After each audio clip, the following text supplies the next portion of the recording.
Hi, how are you? I am sure आप सबको lateral entry के बारे में तो ज़रूर पता होगा।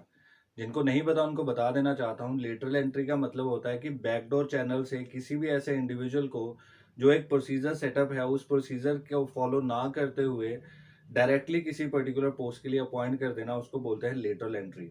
लेटरल एंट्री यूपीएससी में एक नया ट्रेंड चला है पिछले 2-3 साल में, जिसमें बैकडोर चैनल्स पे कुछ ऐसे डिपार्टमेंट्स को हेड करने के लिए कुछ प्राइवेट इंडिविजुअल्स को या फिर पब्लिक इंडिविजुअल्स को ऐसा मौका दिया जाता है कि वो लेटरल एंट्री से एंट्री कर सकते हैं और बिना एग्जाम प्रोसीजर को पास किए एक पर्टिकुलर डिपार्टमेंट को हेड कर सकते हैं। इसके लिए अभी भी जो वैकेंसीज आई हैं, 30 ऐसी वैकेंसीज निकाली हैं यूपीएससी ने, जिसमें कि लेटरल एंट्री के लिए ऐसे मोटिवेटेड सिटीजन्स को, इंडियंस को स्पेशली बुलाया जा रहा है जो कि इंडिया को सर्व करना चाहते हैं। 30 जो वैकेंसीज निकली हैं, ये ऐसी बात नहीं है कि लेटरल एंट्री कोई पहली बार हो रही है।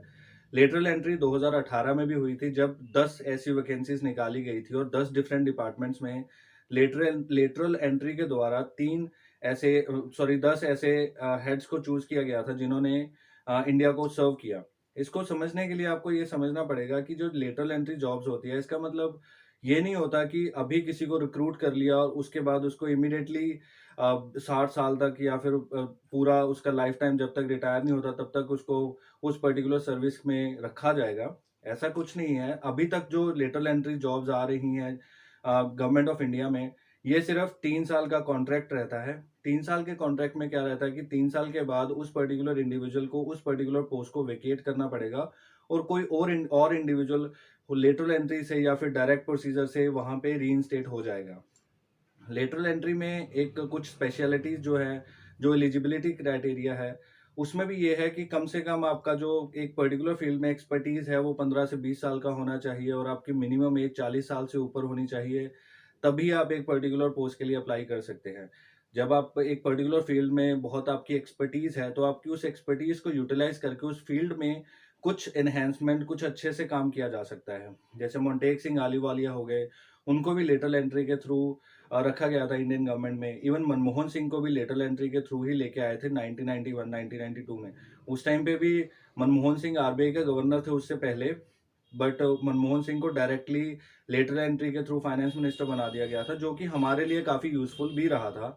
बट इसमें भी सिक्के के दोनों पहलू हैं कि अगर लेटरल एंट्री के थ्रू ही रिक्रूटमेंट होनी है, फिर जो एक कैंडिडेट इतनी मेहनत करके एक पर्टिकुलर एग्जाम के लिए प्रिपरेशन कर रहा है, उसके बाद अगर उसको पता चले कि जब वो प्रमोट होके जिस पोस्ट पे पहुंचेगा, उस पोस्ट पे ऑलरेडी किसी ऐसे लेटरल एंट्री के थ्रू प्राइवेट इंडिविजुअल को इंस्टेट कर दिया गया है कि वहां पे पहुंचने का इसका जो रास्ता है कैंडिडेट का, वो बंद हो गया है। गवर्नमेंट का इसमें क्या है कि गवर्नमेंट बोल रही है, अगर कोई आईएएस जो ऑफिसर रहता है, आईएएस एक जनरल सर्विस है। जनरल मीन्स उसको आप ऐसे समझ सकते हैं, jack of all trades but ace of none. मतलब कि उसको सारी चीज़ों के बारे में पता है, इकोनॉमी के बारे में ज्ञान है, उसको फील्ड वर्क के बारे में सब कुछ पता है, उसको एग्रीकल्चर का थोड़ा बहुत ज्ञान है, बट जो एक्सपर्टीज है वो किसी एक फील्ड में नहीं है। लेटरल एंट्री का जो मेन इनका मोटिव है गवर्नमेंट का, वो सिर्फ यही है कि किसी ऐसे एक्सपर्ट इंडिविजुअल को लाया जाए जिसकी एक्सपर्टीज वो एक ही फील्ड में हो और वो अपनी एक्सपर्टीज प्रोवाइड करे उस एक फील्ड को डेवलप करने के लिए। इसीलिए गवर्नमेंट ने ये बैकडोर चैनल ओपन किया है। ये नहीं है कि इस साल पहली बार हो रहा है।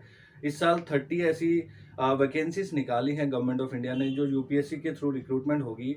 इससे पहले 2018 में भी 10 लेटरल एंट्री जॉब्स निकाली गई थी, जिसमें अभी उनका 3 साल का जो कॉन्ट्रैक्ट है वो खत्म हो गया है। जो अब इस बार 30 ऐसी वैकेंसीज निकाली गई हैं, उनमें से 27 वैकेंसीज हैं डिफरेंट डिपार्टमेंट्स के लिए, जिसमें एक-एक इंडिविजुअल को चूज़ किया जाएगा किसी एक डिपार्टमेंट को हेड करने के लिए, और 3 वैकेंसीज हैं जॉइंट सेक्रेटरी के लिए। जो 3 वैकेंसीज हैं, उसमें जॉइंट सेक्रेटरी लेवल पे किसी प्राइवेट इंडिविजुअल को या फिर किसी ऐसे पब्लिक इंडिविजुअल को जो ऑलरेडी किसी पब्लिक सेक्टर में काम कर रहा है, अगर वो मोटिवेटेड इंडियन, ये स्पेशली मेंशन किया है गवर्नमेंट ऑफ इंडिया ने अपने जो नोटिस है उसमें। अगर वो चाहे और उस क्राइटेरिया को पूरा करता है, जो एलिजिबिलिटी क्राइटेरिया है, तो उसको पर्टिकुलर इंडिविजुअल को उस पर्टिकुलर पोस्ट के लिए रिक्रूट कर लिया जाएगा। इसमें अब सबसे बड़ा इश्यू क्या आ रहा है कि जो एक रिजर्वेशन का क्राइटेरिया रहता है, बहुत से ऐसे जो रिजर्वेशन के ग्रुप्स हैं, जैसे कि एससी के जो हेड हैं, एससी जो जिन्होंने अपनी यूनियन बना रखी है या बीसी ने जिन्होंने अपनी यूनियन बना रखी है, उनके जो हेड्स हैं उन्होंने ये कंप्लेंट किया है कि जब गवर्नमेंट में कोई भी ऐसी वैकेंसी, किसी भी तरह की वैकेंसी निकले, चाहे वो कॉन्ट्रैक्ट बेसिस पे क्यों ना हो, उसमें भी रिजर्वेशन होना बहुत ज़रूरी है। गवर्नमेंट ने इसके जवाब में कहा है कि जो वैकेंसीज़ अभी हमने निकाली हैं, उसमें क्या है कि 27 जो डिफरेंट डिपार्टमेंट्स हैं, उसमें सिर्फ़ 1-1 वैकेंसी निकाली है और जॉइंट सेक्रेटरी के लिए सिर्फ़ 3 वैकेंसीज़ निकाली हैं। और रिज़र्वेशन के क्राइटेरिया के अकॉर्डिंग किसी भी इंसान, किसी भी ऐसी जो वैकेंसी है जिसमें 3 से ज़्यादा अगर वैकेंसीज़ निकाली जाएँगी, तभी रिज़र्वेशन देना ज़रूरी होगा गवर्नमेंट ऑफ इंडिया से। और अभी गवर्नमेंट ऑफ इंडिया ने शायद इस पर्टिकुलर चीज़ को बहुत अच्छे से हैंडल कर लिया। उन्होंने ये कह दिया कि हमने 3 तक और 3 से ज़्यादा वैकेंसी कहीं निकाली ही नहीं है, इसलिए रिज़र्वेशन का कोई सवाल ही नहीं उठता। तो कह सकते हैं कि एक एक तरह से गवर्नमेंट ऑफ इंडिया ने अब खुद को बचा लिया है, इस हिसाब से कह के कि हमने उस क्राइटेरिया को फ़ॉलो किया है जो ऑलरेडी रिज़र्वेशन का क्राइटेरिया एक बाय लॉ एस्टेब्लिश्ड है।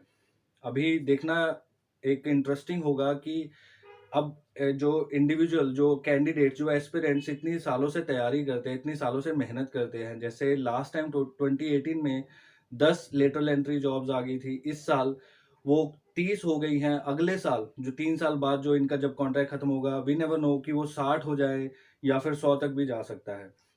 इसलिए ये हमारे लिए भी, जो यूपीएससी कैंडिडेट्स हैं, जो एस्पिरेंट्स हैं, उनके लिए भी थोड़ा मुश्किल हो जाएगा। एक बार सर्विस में आके हर किसी की इच्छा रहती है कि वो प्रमोट होके जॉइंट सेक्रेटरी, आगे कैबिनेट सेक्रेटरी, हर तरह की पोस्ट तक जाए, जहाँ तक वो जा सकता है अपनी एज के हिसाब से, अपनी टैलेंट के हिसाब से। बट अगर ऐसे लेटरल एंट्री जॉब्स होती रहेंगी, लेटरल एंट्री वैकेंसीज़ आती रहेंगी, बैकडोर चैनल से इंडिविजुअल्स को रिक्रूट किया जाएगा, तो मुश्किल हो जाएगा कैंडिडेट के लिए वो मोटिवेट रह पाना एक पर्टिकुलर फील्ड में, कि वो क्यों एक यूपीएससी की प्रिपरेशन में इतने साल लगाए, या जब उसको अब वो जो प्रमोशन का मोटिवेशन है वही खत्म हो जाएगा। और सबसे बड़ी प्रॉब्लम ये है कि ये भी एलिज किया जा रहा है, गवर्नमेंट पे एलिगेशन है कि हो सकता है गवर्नमेंट फेवरेटिज्म दिखाए, कि उनके जो नोन हैं, जो उनके जो नियर एंड डियर वंस हैं, या फिर कोई ऐसा जो जिनसे उनको कोई नज़दीकी है, कोई लगाव है, उसको वो रिक्रूट कर सकते हैं उस पर्टिकुलर पोस्ट के लिए। तो ये भी एक बड़ी प्रॉब्लम हो जाएगी हमारे डिपार्टमेंट में, जो गवर्नमेंट ऑफ इंडिया का डिपार्टमेंट है, उसमें एक एक तरह से फेवरेटिज्म का कल्चर डेवलप हो जाएगा। आई होप आपको कुछ इन्फॉर्मेशन ज़रूर मिली होगी इस वीडियो से। Thank you so much for watching. Please don't forget to subscribe.